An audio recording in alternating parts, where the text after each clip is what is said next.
Gracias, Arturo Sánchez de ¿Cuánto? La Jornada. 5. Quisiera empezar preguntándole respecto a lo que se aprobó allá en la Cámara de Diputados de la reforma, bueno, del plan B electoral. Si bien salió del paquete lo que tenía que ver con la transferencia de votos, sí se aprobó con los diputados y envió al Senado lo de los guardaditos de los partidos políticos, ¿no? Lo que pueden guardar los recursos fiscales de un año para el siguiente. En fin, yo quisiera preguntarle qué opina al respecto y si está pensando todavía en vetar esto o si ya lo dejará. Yo creo que fue un avance importante el que se aprobara esta reforma en la Cámara de Diputados. Agradezco mucho, como lo hice ayer con los senadores, a los diputados que votaron a favor de esta reforma. Pienso que aún con las limitantes, porque no se logró una reforma constitucional, porque lo impidieron los conservadores, antidemocráticos y corruptos, de eso no tengo duda. Fue un bloqueo sin ninguna justificación. No fue una actitud racional, fue una actitud politiquera. Entonces, no podíamos dejar el precedente de que una institución al servicio de minorías, de una oligarquía que se sentían dueños de México,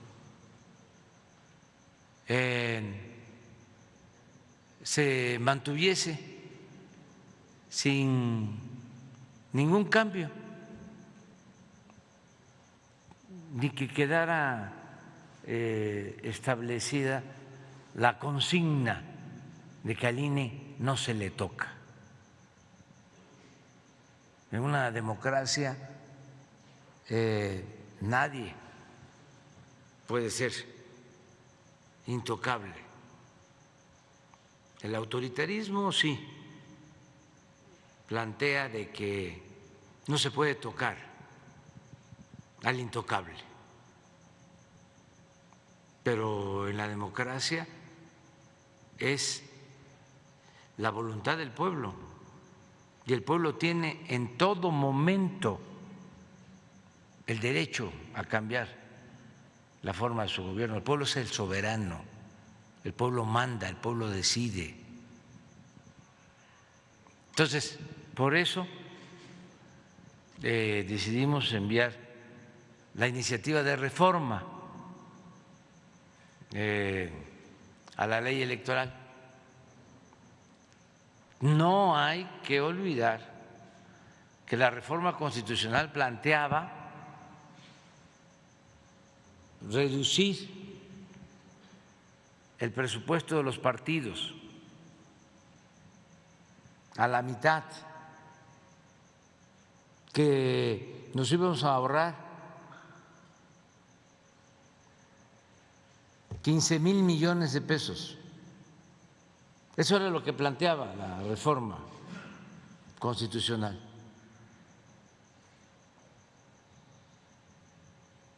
Es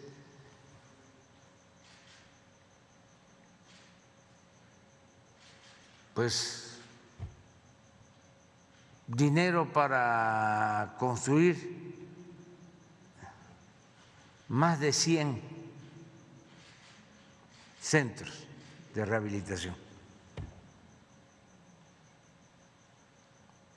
Lo que nos íbamos a ahorrar. Esto no lo tomaron en cuenta. Claro, los líderes de los partidos, los oligarcas, sus voceros, achichincles, pues ¿qué les puede importar? Que se derroche, que se gaste, o mejor dicho, se malgaste el dinero del presupuesto.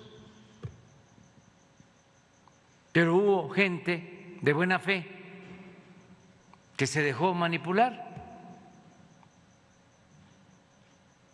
Les metieron en la cabeza de que lo que buscábamos era apoderarnos del INE, que íbamos nosotros a manejar el padrón electoral y que el propósito era que yo me reeligiera o que no se permitiera la democracia.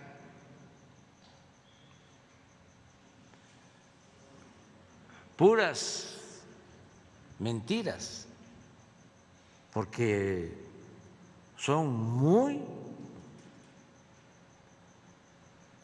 calumniadores y falsarios los conservadores, de hipócritas, porque en apariencia son gentes de bien,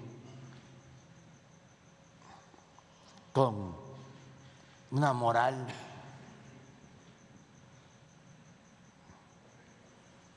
pero es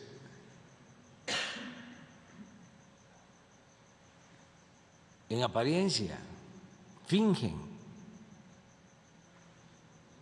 son muy hipócritas, repito. Entonces, engañaron. ¿Qué otra cosa se buscaba con la reforma a la Constitución? Que no hubieran 500 legisladores, sino 300, y que se eliminaran 200 plurinominales porque no eran electos por el pueblo, sino eran parte de las cúpulas de poder de los partidos, eran para comprar conciencias, lealtades, para tener a los amigos, a los familiares y no representar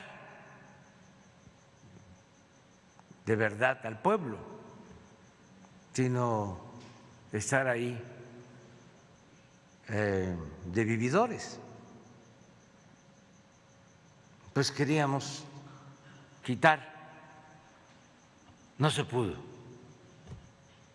No se pudo tampoco que fuese el pueblo, los ciudadanos, los que eligieran a los consejeros. ¿De dónde vienen todos estos consejeros que están ahora? De los mismos grupos que han dominado y que se han caracterizado por ayudar a los potentados en los fraudes electorales. De ahí vienen todos, es una escuela. Entonces el planteamiento es que no los nombren los partidos, las cúpulas. ¿Cómo los nombran? ¿Cómo era? ¿Cómo nombraron a los que están?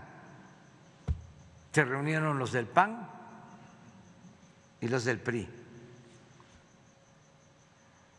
No estoy inventando nada. Y decidieron 3 propongo yo y 3 propon tú. Y a los partidos de menos presencia, 1 y 1. Así entró el actual presidente, el Ciro Murayama, así entraron todos. Pero esto viene de tiempo atrás. Y los magistrados del Tribunal Electoral, lo mismo, es un reparto. Nada más quiero recordar, porque tenemos muchas historias, pues lo que nos hicieron a nosotros, que nos robaron la presidencia. ¿Quién ayudó? Pues el INE, estos funcionarios. ¿Por qué no quisieron contar los votos? ¿Qué hicieron los intelectuales orgánicos? Todos avalaron el fraude, hasta con manifiestos. Por eso no tienen autoridad moral, son muy deshonestos, muy corruptos, además porque viven de ese régimen de corrupción, todos ellos. Me pueden decir, no, es que yo trabajo de investigador. Sí, pero ¿cómo conseguiste tu beca de investigador?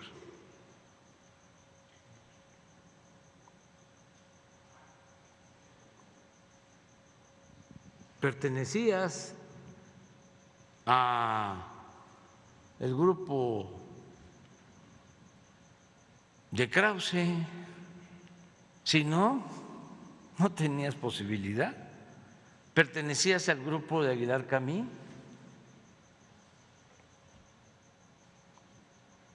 ¿O al grupo de Reforma? Reforma empezó a pagar 150,000 pesos, 200,000 por escritor.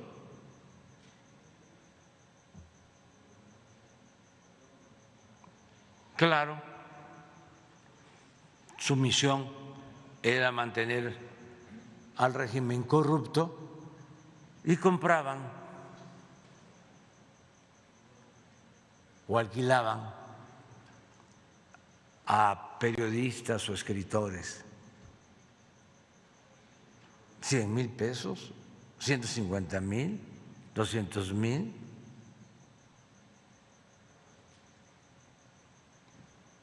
Entonces, se planteaba, a ver, que elijan los mexicanos, que no hay ciudadanos, mujeres, hombres rectos, íntegros, demócratas, que no tienen precio, que actúan con rectitud, con dignidad. Claro que los hay, pero no los dejan.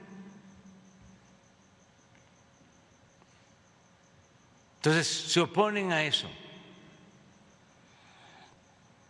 Y ya, pues nada más nos dejan la posibilidad de reformar la ley secundaria. Para reformar una ley secundaria, pues se tiene la limitación de que no se puede contradecir nada que ya esté establecido en la Constitución, porque la ley de leyes es la Constitución. Entonces una ley secundaria no puede contradecir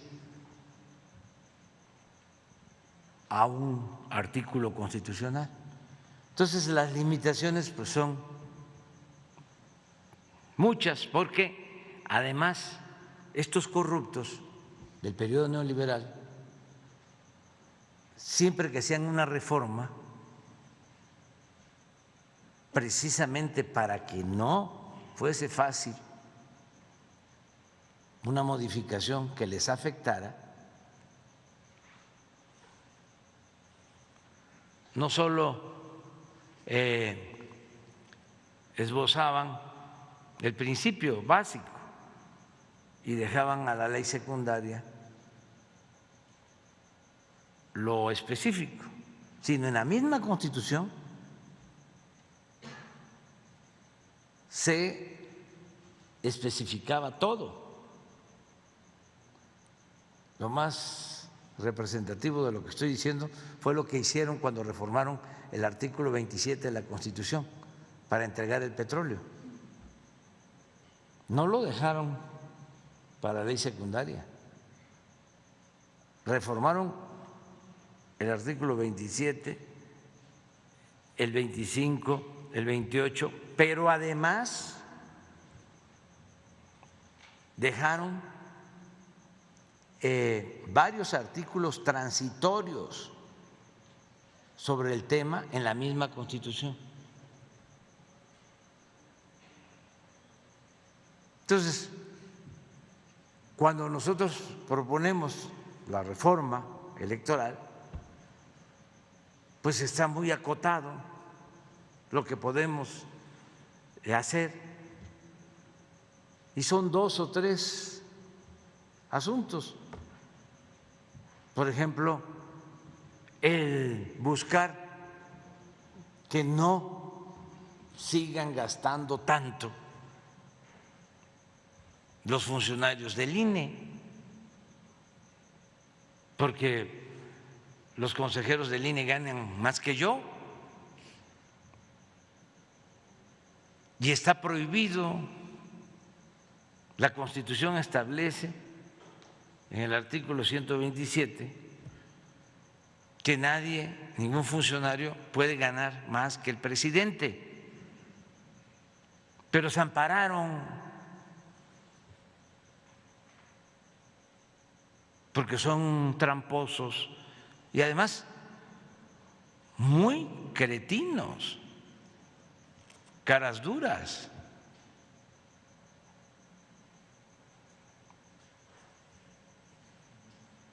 Entonces, ¿cómo te vas a meter con mi salario, con mi sueldo? Y hasta aplican el hecho de que no se puede modificar el salario cuando el espíritu de ese precepto tiene que ver con el salario de los trabajadores, que desde luego es sagrado, pero no de los altos funcionarios públicos. Y ese fue el criterio que aplicaron, violando la Constitución. ¿Y quién les entrega o les otorga el amparo? El Poder Judicial. ¿Por qué? Porque los ministros y también magistrados ganan más que lo que gana el presidente.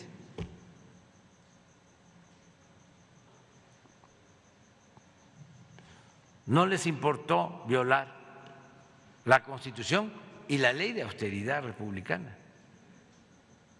Entonces, bueno, ahí hay posibilidad de hacer ajustes por todo el aparato que fueron creando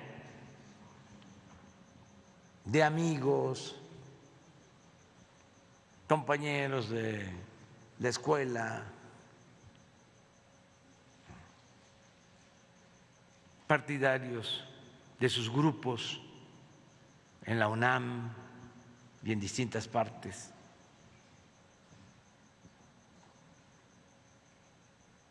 Las sectas que se fueron creando durante el periodo neoliberal, que tanto daño hicieron.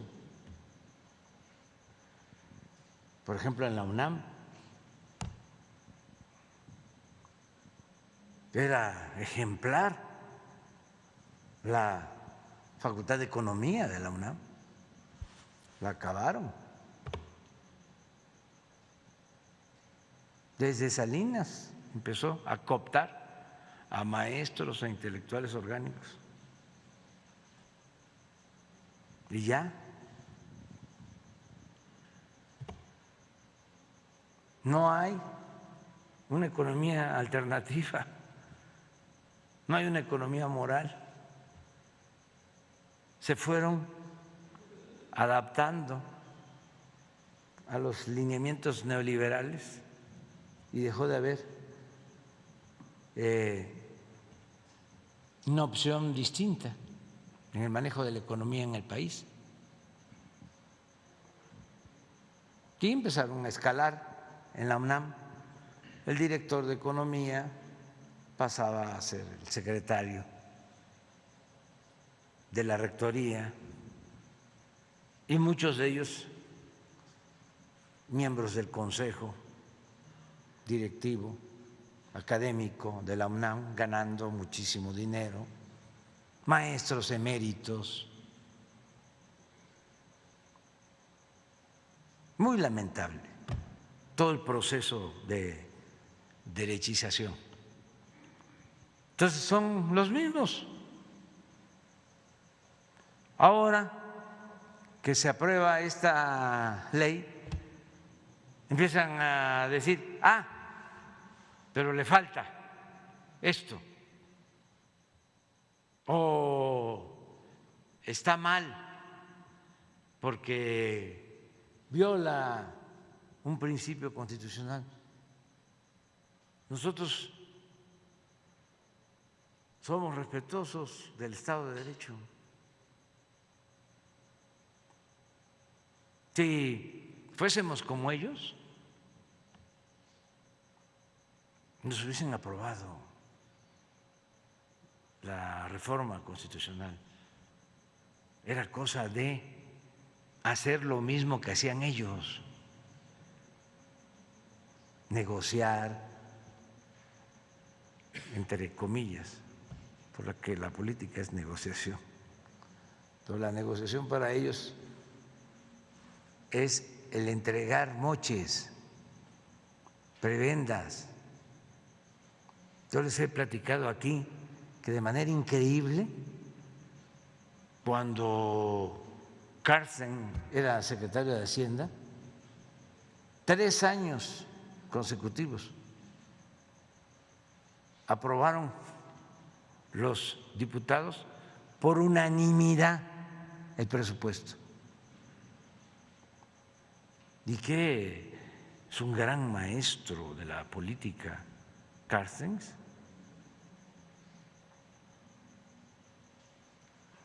Tiene mucho oficio político.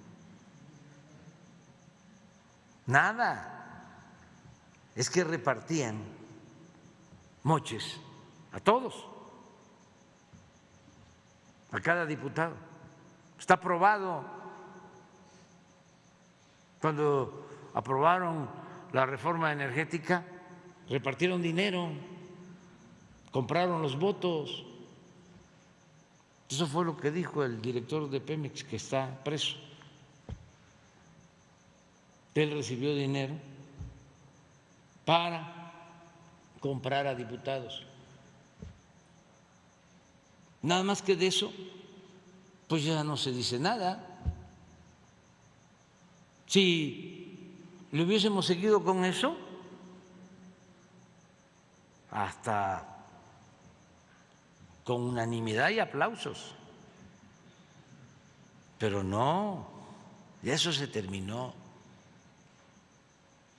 Y en todo caso va la ley al Poder Judicial, lo que antes no pasaba.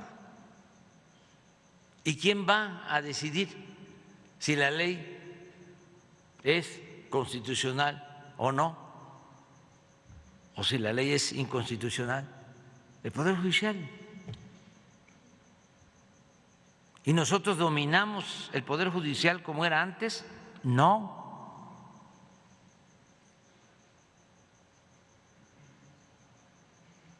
¿Cuándo se había visto esto?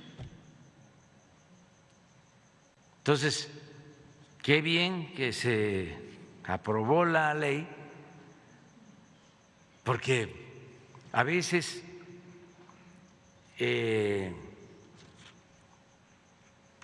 estos actos políticos son signos de los tiempos en que se vive, independientemente del fondo, el que se haya podido sostener que la mayoría en el Senado y en la Cámara de Diputados aprobaron esta iniciativa, porque además, y ellos lo saben, nada más que son muy hipócritas, la mayoría del pueblo está a favor de la reforma constitucional. Ellos mismos hicieron encuestas y claro que la gente quiere participar y elegir a los consejeros del INE y claro que la gente quiere que se reduzca el gasto en las elecciones, si es de los gastos más cuantiosos en el mundo el que se destina en México para hacer elecciones. Y claro que la gente quiere que en vez de 500 diputados haya 300 y que no sean designados los 200 restantes por los dirigentes de los partidos, sino que sean representantes populares, que los elija el pueblo. Claro, ¿y tomaron en cuenta esa opinión? No, porque para ellos la democracia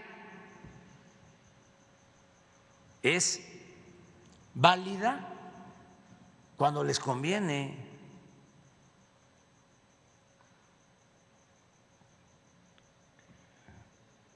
Cuando no les conviene, son capaces hasta de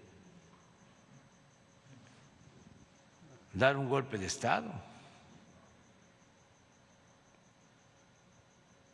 o promover un derrocamiento. Y ahora los golpes de Estado también, esto es importante seguirlo diciendo, no solo se dan con el uso de las armas, con cuartelazos, empiezan a desgastar a la autoridad con los medios de información, que los compran o los tienen a su servicio y empiezan a desatar campañas de desprestigio hasta que debilitan por completo a la autoridad y o lo quitan o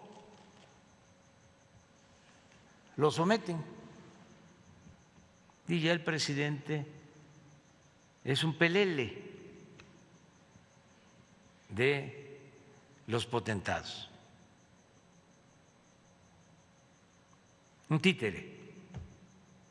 Ya no representa a todos los mexicanos, a todo el pueblo, sino nada más es el representante de una minoría. Ya el gobierno es un comité al servicio de unos cuantos. Entonces, eso es lo que está en el fondo, en todo esto. Entonces, se aprobó la ley, de nuevo agradezco a los legisladores y ahora pasa a la Suprema Corte. Y ahí van a decidir si es inconstitucional o no. Pero no hay absolutamente nada que altere los procedimientos legales. Muchas gracias. Y también le quería